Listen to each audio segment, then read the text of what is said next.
อันเป็นที่สักการะและบูชาของเทวดาและมนุษย์ทั้งหลายขอนอบน้อมอย่างพระสัทธรรมคำสอนขององค์สมเด็จพระสัมมาสัมพุทธเจ้าอันเป็นประทีปเป็นแสงสว่างเป็นทางส่องนำทางคือหลุดพ้นจากแห่งคำว่าวัฏสงสารพ้นจากความทุกข์และขอนอบน้อมอย่างพระอริยสงฆ์สาวกขององค์สมเด็จพระสัมมาสัมพุทธเจ้าและขอถวายความเคารพนอบน้อมไหว้สามายังครูบาอาจารย์พระธิราชเจ้าพระภิกษุสงฆ์สามเณรผู้รับฟังอยู่อย่างสถานีวิทยุแห่งนี้ขอเจริญพรพ่อออกไม่ออกศรัทธาพ่อหมอนแม่หมอนโยมพ่อโยมแม่ท่านผู้ฟังผู้มีบุญทุกท่านที่ติดตามรับฟังกันธรรมะยามเย็นธรรมะสบายจากวัดทุ่งประเกตในการที่ได้รับความเมตตาธรรมจากท่านพระครูสมุวิศวัตรผู้อำนวยการสถานีวิทยุเพื่อการศึกษาพระพุทธศาสนาและวัฒนธรรม 104.5 เมกะเฮิรตซ์แห่งนี้ในการดำเนินรายการ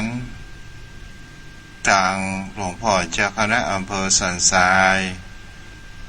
หลวงพ่อพระครูกุศลธรรมวิจัยตลอดจนถึงอดีตหลวงพ่อโอภาสอดีตรองเจ้าคณะอำเภอสันทรายหลวงพ่อโอภาสวิหารกิจวัดสังขยอมที่มีจุดมุ่งหมายในการเผยแผ่ก็ได้เงินตุนตัวของทูตเจ้าอัตมภาพพระครูไพศาลสุตากรเจ้าอาวาสวัดทุ่งประเกตตำบลหนองหานอำเภอสันทรายจังหวัดเชียงใหม่มาอยู่ผู้กู้จ้าเผยแผ่ธรรมในคติธรรมพ่องปุคระอธิษฐานพ่องเหตุการณ์ปัจจุบันก็ดีวันนี้เป็นวันศีลวันพระเป็นเดือน12เหนือแรม8ค่ำเมื่อช่วงตอนบ่ายโมงทุกเจ้าก็ได้ไปโครงการธรรมสัญจรเยี่ยมเยียนประชาชนที่วัดศรีบุญเรืองตำบลป่าไผ่อำเภอสันทรายจังหวัดเชียงใหม่และก็ตอนเย็นวันนี้ก็มาอยู่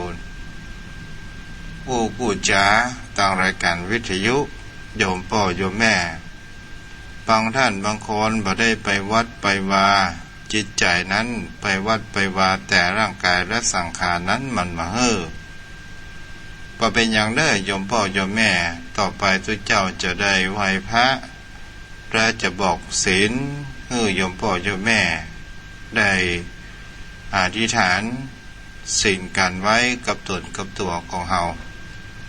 ก็ถือว่าเฮาก็ได้ทำบุญเช่นเดียวกันบุญที่บ่ต้องลงทุนลงแรงบ่ต้องลงเงินลงทองสักอย่างบุญรักษาศีลเอาไว้พระพร้อมกันเนาะกราบหนึ่งกราบในจิตในใจก็ได้เด้อกราบสองกราบสาม อะระหังสัมมาสัมพุทโธภะคะวะพุทธังภะคะวันตังอภิวาเทมิสวากขาโตภะคะวะตาธัมโมธัมมังนัมสสามิสุปฏิปันโนภะคะวะโตสาวกสังโฆสังฆังนะมามิต่อไปทุกเจ้าจะบอกศีลให้โยมพ่อโยมแม่นะโม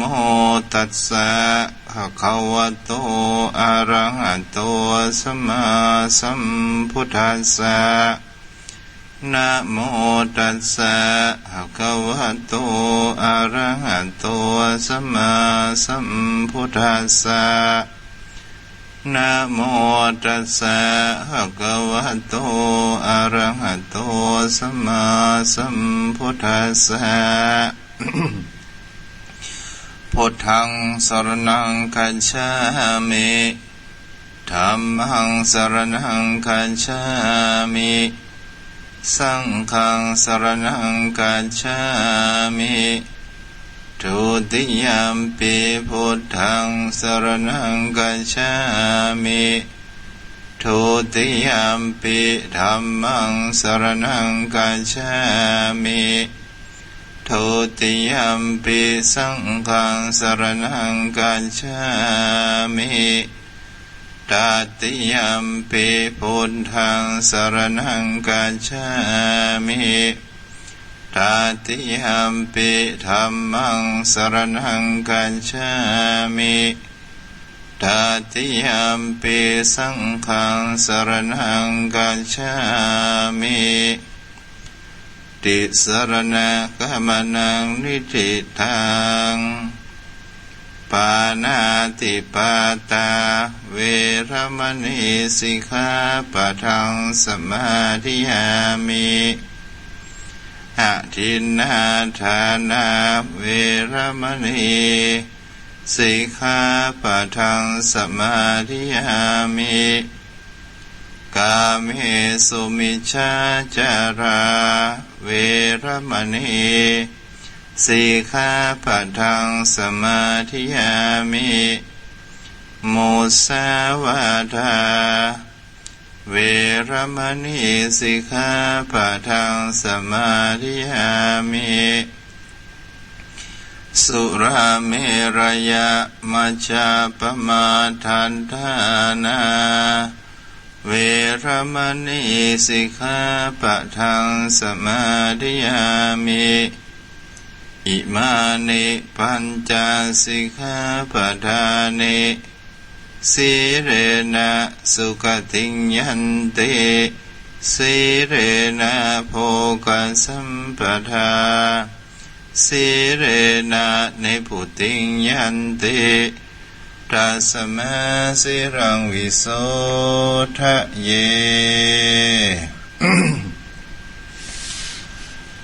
เอาละเราก็มาอยู่กับการวันนี้วันศีลวันพระวันบุญกุศล12เหนือแรม8ค่ำค้างแหมประมาณ3ศีลก็ออกพรรษาแล้วต่อไปก็เป็นต่อจากออกพรรษาก็เป็นช่วงการทานการทานกฐินทานกุศลหลายอย่างการต้นผ้าป่าปังวัดปังวาก็ได้ทำบุญกินทานกันถึงว่าแม้ว่าเราจะโดนโรคโควิดกันเราก็ทำตามเท่าที่เราทำได้กันเนาะศรัทธาญาติโยมวันนี้เป็นธรรมะที่เป็นสิ่งที่คนเรานั้นจะได้ยินได้ฟังคำคนเฒ่าคนแก่บรรพบุรุษของเรานั้นอู้ไว้มีคำสอนที่สอนลูกสอนหลานและก็สืบกันมาที่เราได้เข้าใจกันนั่นก็คือคำว่าแข่งเรือแข่งพายแข่งกันได้แต่แข่งบุญแข่งวาสนานั้นแข่งกันบ่ได้เป็นสิ่งนี้เป็นคำสอนที่เกิดขึ้นและก็เฮาพอมุมมองแห่งคำว่ามันก็หมายถึงคำว่าแข่งบุญแข่งวาสนานั้นมันเป็นของภายของมันและมันเป็นการสะสมของภายของมันตั้งแต่อดีตชาติเป็นต้นมาจนถึงปัจจุบันมันก็ขึ้นอยู่ว่าเราจะสั่งสมประการใดนั่นเองศรัทธาญาติโยมบางครั้งบางคราวเราได้ยินคำนี้มันก็เหมือน เป็นสิ่งที่เราจะหันได้ว่าการที่คนเรานั้นมีบุญญาวาสนาเป็นเกิดมาในชาตินี้เป็นคนมีความฉลาดมีความฉลาดรักแหลมเป็นคนมีฐานะมีเงินมีทองเป็นคนที่มีผิวพรรณผ่องใสวรรณะงามแต่กับตัวของเราเองก็ไปกลายเป็นคนที่มีความผิวพรรณก็บ่ผ่องใสหน้าตาก็ขี้เหลวขี้เหร่และก็เป็นสิ่งที่เราจะได้ว่าปัญญากับปึกตันอย่างนี้เป็นต้นบางครั้งบางคราวถ้าเรามองดูดีๆมันก็จะอาจบั่นทอนกับคนจิตใจคนที่มีบุญน้อยแต่เกิดมาชาตินี้อยากจะสร้างบุญกุศลเมื่อได้ยินคำนี้ก็เกิดความท้อถอยในการที่ว่าคนเฮานั้นมามีบุญเหมือนกับเปิ้ลอย่างนี้เป็นต้นถ้าเฮาฟังประการเช่นนี้ก็ถือว่าเฮาเป็นคนที่ยอมแพ้ถ้าเฮาท้อถอยเป็นคนยอมแพ้แต่เฮารู้ว่าบุญญาวาสนาของคนเฮานั้นเกิดมามันบ่มีความเท่าเทียมกันเพราะว่าสั่งสมมาเหมือนกันถ้าเฮามีความคิดว่าปุพกรรมในอดีตชาติของเฮานั้นมันบ่ดีแต่ในชาตินี้เฮาจะทำเป็นสิ่งที่ดีๆที่สุดก็จะมีความกระตือรือร้นขวนขวายอย่างเช่นรู้ว่าเฮานั้นเป็นคนเรียนหนังสือบ่เก่งเฮาก็จะต้องมีความกระตือรือร้น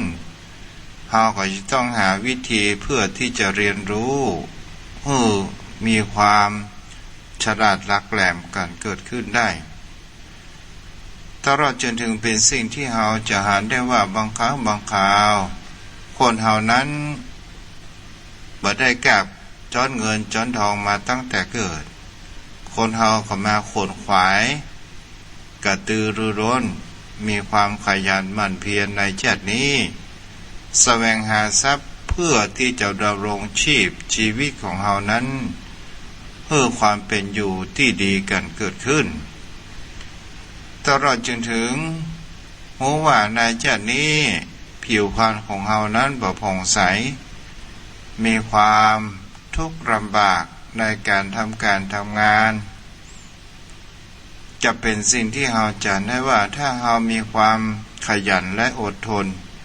เฮาก็จะต้องมีทรัพย์แต่สิ่งที่เฮาบ่ควรจะลืมนั้นก็คือคำว่ารักษาศี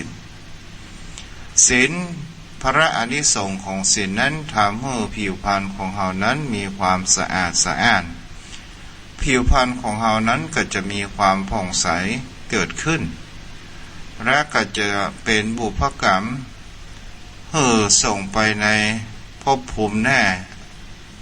ร่างกายของเฮาผิวพรรณดีตลอดจนถึงความรู้มีความฉลาดหลักแหลมเกิดขึ้นนี่ก็เป็นสิ่งที่คนเรานั้นจะหันได้ว่าบางครั้งบางคราวคนเรานั้นถ้าได้ยินคำนี้มันอาจจะท้อถอยที่ได้ยินคำว่าแข่งเรือแข่งพายแข่งได้แต่แข่งบุญแข่งวาสนานั้นแข่งมาได้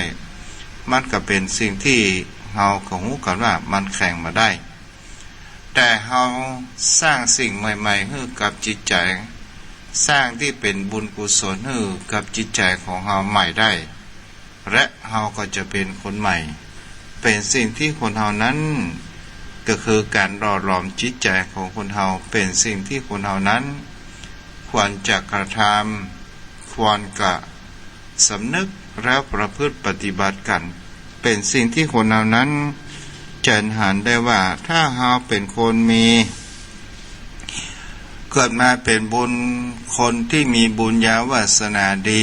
แต่กลับมาในชาตินี้กลับมีความประมาทมีความเบียดเบียนต่อบุคคลอื่นสุดท้ายบุพกรรมใหม่ของเขาก็จะต้องได้ไปใช้ในภพหน้านั่นเองเป็นสิ่งที่คนเรานั้นกระหันกันได้เขาจะหันกันได้ว่าบางครั้งบางคราวคนเรานั้นมันมีความประมาทในตัวของเขาเองก็มี โยมพ่อโยมแม่ท่านผู้ฟังทั้งหลายอย่างเช่นถ้าเราเป็นคนที่มีความเรียนรู้ทางด้านทางโลกก็ตามทางธรรมก็ดีถ้าเราเรียนรู้อยู่มากมาย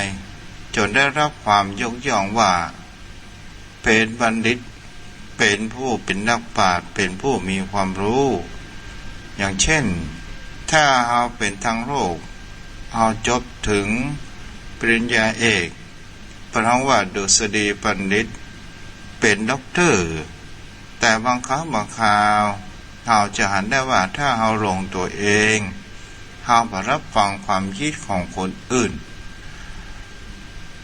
มันก็จะมีแต่ความมืดบอด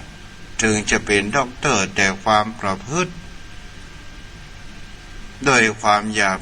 ชั่วช้าสามานต่างๆมันมีความฉลาดในการดำรงชีพมันก็ถือว่าด็อกเตอร์ก็มามีความหมายบ่งบอกแต่ถ้าว่าบุคคลใดเป็นบุคคลถึงมีฐานะอย่างจนถึงว่าครอบครัวนั้นมีความขยันขวนขวายแต่มีความมุ่งมานะ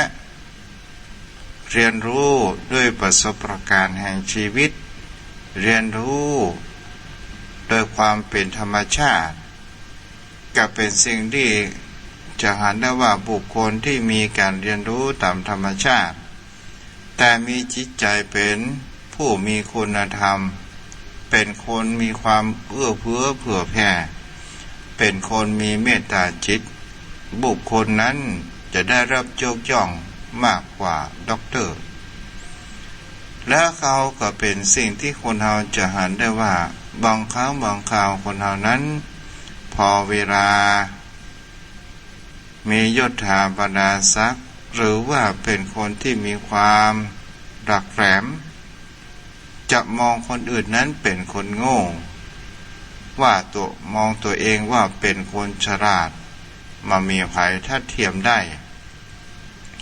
และก็เป็นสิ่งที่คนเราจะหันแหมประการหนึ่งสิ่งเหล่านี้คนเรานั้นอายังพ่องจะปาทำเมื่อเราหลงก็คือยศถาบรรดาศักดิ์อำนาจเงินทองสิ่งเหล่านี้จะทำปาให้เราหลงปาให้เราไปสู่แห่งความมืดบอดไปสู่แห่งความเหมือนกับเราอยู่ในถ้ำแต่เรามองเราไม่ได้ผ่านแสงสว่างแห่งถ้ำสถาญาติโยมเป็นสิ่งเหล่านี้เราก็จะหันกันได้เนาะเดี๋ยวเด้อขออภัยกรรมเจริญพรเจริญพร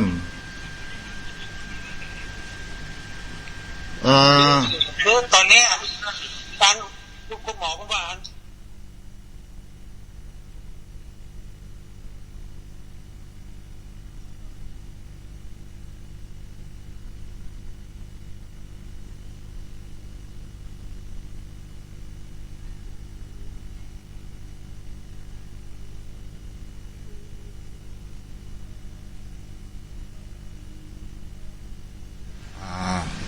เจ้าภาพกฐินเนาะเพิ่นก็โทรมาสอบถาม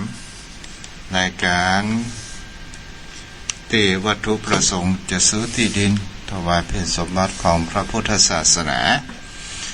ก็ขออภัยถึงไหนแล้วเนาะ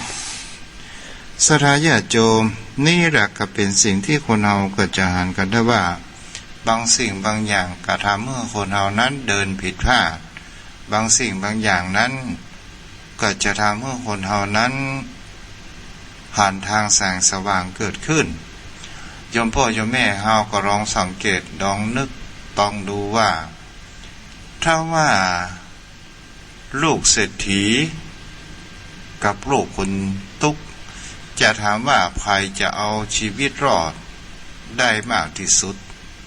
โยมพ่อโยมแม่ก็จะต้องตอบว่าลูกคนยากฐานะยากจนเพราะว่าคนที่มีฐานะยากจน จะมีความดิ้นรนกระตือรือร้นเพื่อที่จะมี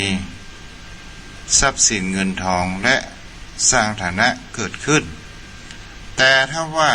คนฐานะยากจนแต่มีความประมาทตรงระเริงเพลิดเพลินไปด้วยอำนาจของกิเลสก็จะทำให้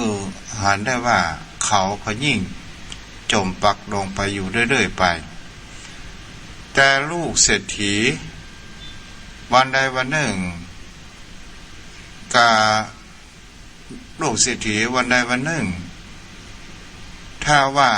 ขาดเสาหลักไปก็ไม่สามารถที่จะทำมาหากินได้เพราะว่าเมื่ออยู่บ้านก็เป็นลูกที่พ่อแม่คอยป้อนเหมือนกับนกที่แม่เอาเหยื่อมาป้อนอยู่เสมอแล้วลูกไม่สามารถเหมือนลูกนกที่ไม่สามารถจะบินได้เพราะว่ามันมีความแข็งแรงอย่างนี้เป็นต้นพูดถึงเรื่องบุญญาวาสนาการสั่งสมบุญญาวาสนาของคนเราจะหันได้ว่าคนเขาว่าถ้าบุญนำพาวาสนาช่วยที่ป่วยก็หายที่ไหนก็รักถ้าบุญไม่นำพาวาสนาไม่ช่วยที่ป่วยก็หนักที่รักก็นายนี่ก็เป็นสิ่งที่เรานั้นจะหันได้ว่าบุญญาวาสนานี้เป็นสิ่งที่สำคัญการทำบุญกุศลเป็นเรื่องใหญ่ในชีวิตของคนเรานั้นเราก็หันว่าได้เป็นสิ่งที่คนเรานั้นจะหันได้ว่าในครั้งพระพุทธกาลที่พระพุทธองค์นั้นได้ยกย่องเป็นอุบาสิกาเป็นคนต้นแบบเป็นคนต้นเรื่องในการสร้างสมบุญญาบารมีทางด้านนี้เราจะหันได้ว่านางวิสาขาผู้เป็นธิดาของนางสุวรรณเทวีและกับธนัญชัยเศรษฐีธนัญชัยเศรษฐีผู้เป็นบุตรของเมธกะเศรษฐีในเมืองมัทยะแล้วในเมืองสาวัตถีนั้นพระเจ้าปเสนาธิโกศลก็ได้หาข้าหาบดีผู้เป็นเศรษฐีมาอยู่จำนวน5เศรษฐีด้วยกันแล้วก็สร้างเมืองใหม่ชื่อว่าเมืองสาเกตก็คืออยู่ในการปกครองของเมืองเศรษฐีนครสาวัตถีนั่นเองศรัทธาญาติโยมทั้งหลายและก็เป็นสิ่งที่คนเราจะเห็นได้ว่านางวิสาขานี้ก็เป็นผู้ที่ อยู่กับพ่อกับแม่ตั้งแต่เล็กแต่น้อยแต่พ่อแม่นั้นเป็นคนที่มีความใฝ่ในธรรมและเป็นคนบุคคลที่เริ่มใส่ในองค์สมเด็จพระสัมมาสัมพุทธเจ้าจะเห็นได้ว่าธนัญชัยเศรษฐีนั้นเมื่อนางหันว่าลูกของตัวเองนางวิสาขาเมื่ออายุประมาณสัก5 ปี6 ปีก็ได้ปาบริวารจำนวน500ละออนรุ่นดาวเขาเดียวกันมาเล่นพัวพันกันตกมาอยู่วันหนึ่งนั้นธนัญชัยเศรษฐีก็ได้บอกกับนางวิสาขาว่าไปอาราธนานิมนต์ไปเข้าเฝ้าพระพุทธเจ้าเพื่อที่พระพุทธองค์นั้นได้มารับบิณฑบาตที่บ้านของตัวเองศรัทธาญาติโยมทั้งหลายนางวิสาขานี้เป็นผู้มีความฉลาดปากแหลมและก็จะหาได้ว่าเป็นหญิงเป็นจักรณีเกิดขึ้นและก็จะเห็นได้ว่าเป็นผู้ที่เข้าไปเฝ้าพระพุทธเจ้าตั้งแต่น้อยและบรรลุพระโสดาบันการเกิดขึ้นพอเวลาอายุผ่านไปเวลาประมาณ15 ปี16 ปี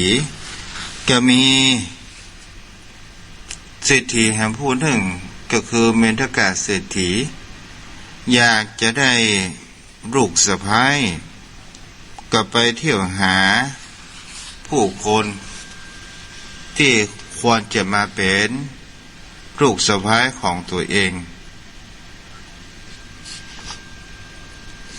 ลูกสะใภ้ของตัวเองนั้นควรจะเป็นคนที่มีเป็นจักรณีเป็นสิ่งที่เราจะเห็นได้ว่านางนั้นจะมีความงามตกมาอยู่วันหนึ่งหมู่คนผู้รับใช้ไปหันเด็กหญิงแรกรุ่นนั่งที่ริมน้ำกันและก็หันว่าฝนตกพำๆหันว่าละอ่อนคนอื่นที่เป็นสาวนั้นหนีไปหมดแต่นางวิสาขานั้นบ่ได้หนีศรัทธาญาติโยมทั้งหลายก็ถือว่านางวิสาขานี้เป็นผู้มีรูปผิวพรรณงามผ่องใสและเป็นกัลยาณีเป็นจักรณีมีความงามอยู่5อย่าง1ผมงาม2เนื้องาม3กระดูกงาม4ผิวงาม5วัยงามเป็นสิ่งที่เราก็จะเห็นว่าเมื่อมีความงามอยู่5ประการนี้เมธกะเศรษฐีนั้นก็จะได้ไปสู่หรือว่าไปอู้จากับท่านนันชัยเศรษฐีเพื่อที่จะขอลูกสาวท่านนันชัยเศรษฐีมาเป็นคู่ครองกับลูกของตัวเองแล้วก็เป็นสิ่งที่เราจะเห็นได้ว่าลูกของเมธกะเศรษฐีนี้ชื่อว่าบุญวัฒนะศรัทธาญาติโยมทั้งหลายก่อนที่จะไปอยู่ในครัวหรือไปอยู่ในครอบครัวอื่นท่านอาจารย์เศรษฐีนี้ก็สอนลูกอยู่10ประการด้วยกัน1. ไฟในอย่านำออก 2. ไฟนอกอย่านำเข้า 3. พึงฮื้อแก่คนที่ควรฮื้อ 4. บ่พึงฮื้อแก่คนที่บ่ควรฮื้อ 5. พึงฮื้อแก่คนทั้งที่ให้ทั้งที่เพิ่นฮื้อและที่มาฮื้อ 6. ก็คือพึงนั่งให้เป็นสุข 7. ก็พึงนั่งบริโภคให้เป็นสุข 8. พึงนอนให้เป็นสุข 9. บำเรอไฟ 10. นอบน้อมเทวดาในบ้านภายในบ้านไฟนอกบดีนำออก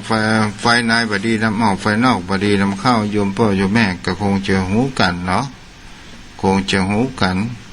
ก็หมายถึงว่าเรื่องภายในบอกวันที่จะไปอู้ทางนอกและเราบอกวันที่จะนำเรื่องภายนอกเข้ามาสู่ในครอบครัวเพิ่งให้แก่คนที่ให้ก็หมายถึงว่าจะให้สิ่งของแก่บุคคลควรจะเลือกให้คนที่จะควรให้ก็หมายถึงว่าบุคคลที่เขาเอาสิ่งของให้แล้วมีหันว่าเป็นคนที่หันของเขานั้นมีคุณค่าและสำคัญก็เป็นสิ่งที่คนเหล่านั้นก็จะหันได้ว่าเราควรจะศึกษาและหาว่าคนนี้เป็นคนมีน้ำใจอย่างไรบ้างถ้าจะอู้ไปก็คงจะมามีเวลาขออู้ย่อๆไปแล้วกันพ่อนางวิสาขากับบุญวัฒนะแต่เมธิกะเศรษฐีพ่อผัวของนางนี่เป็นคนที่มีความเลื่อมใสในพวกนิคนก็คือชอบในพวกลัทธิที่เป็นชีเปยแล้วเป็นผู้มีความเลื่อมใส ในพวกนิครแต่มีอคติมามีความเลื่อมใสในตัวของพระสมณโคดมก็คือองค์สมเด็จพระสัมมาสัมพุทธเจ้าเฮาเมื่อนางอยู่กินกับบุญวัฒนะซึ่งสามีนั้นก็เป็นคนที่มีความเลื่อมใสในตัวขององค์สมเด็จพระสัมมาสัมพุทธเจ้ามาอยู่โดยตลอดศรัทธาญาติโยมทั้งหลายแต่พวกนิครนั้นเมื่อเมธกาเศรษฐีรู้ว่าพวกนิครนั้นจะผ่านมาก็ได้นิมนต์พวกนิครนาถบุตรก็มารับอาหารการกินก็ได้แต่งครัวทำอาหารการกินแบบอลังการ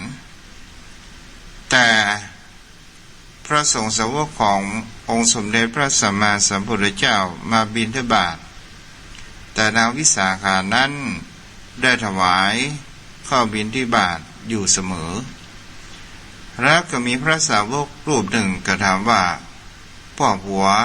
ของเธอนั่งกินอะไรอย่างอยู่บริโภคอะไรอย่างอยู่นางวิสาขาเขาบอกว่าพ่อผัวของข้าพเจ้ากำลังบริโภคอาหารเก่าอยู่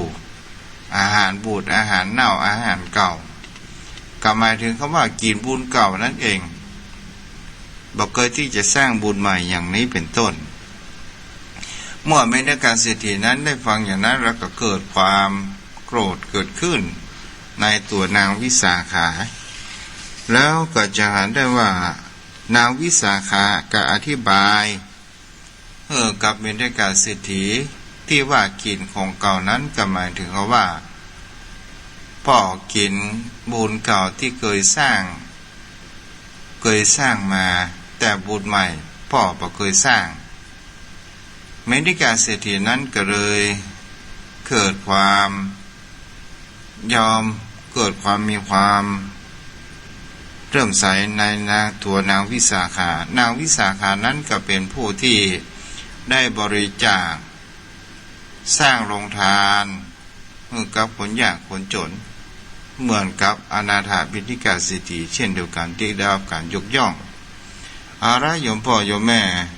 ตอนนี้ก็ได้เวลาแล้วเนาะเขาก็โทรมาอู้จากันเด้อวันนี้สุ่มเสียง